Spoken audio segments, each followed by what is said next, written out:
liang amin muai lai ya lalpan min ko chuak ta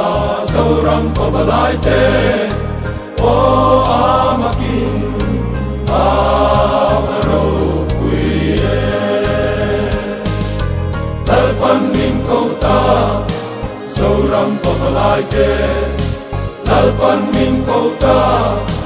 zoram pa balai te zoram tan le kan chung ko ta chan bang along tuk turin kan lo ka le sa ko pa patia kan na e ma che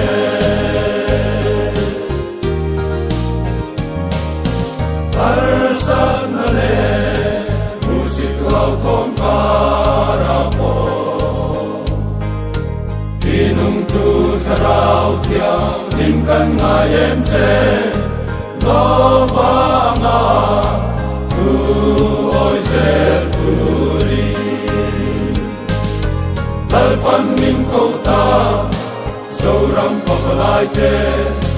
lalpan min ko ta zoram pa balai te zoram tan le kan chung ko ta chan dang along tuk turin kan lo ka le sa ko pa patia kan na e ma che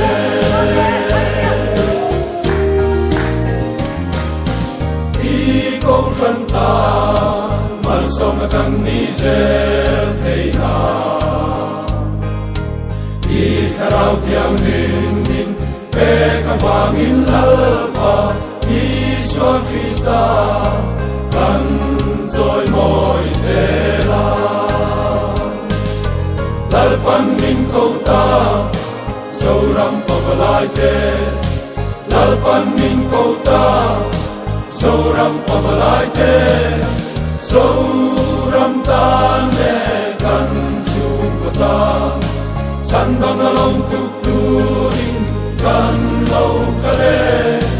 sa ko pa patia kan na e ma che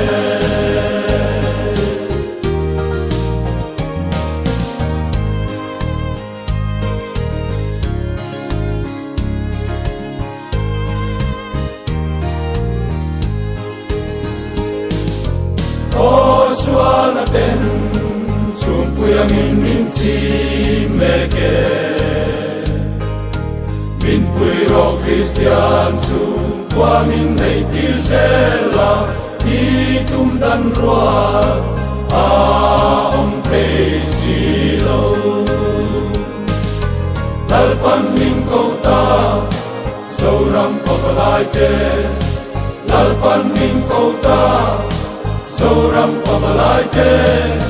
zoram tan le kan chung ko ta chan bang along tuk turin kan lo ka le sa ko pa patia kan na e ma che lalpan min ko ta min ko zoram pa balai te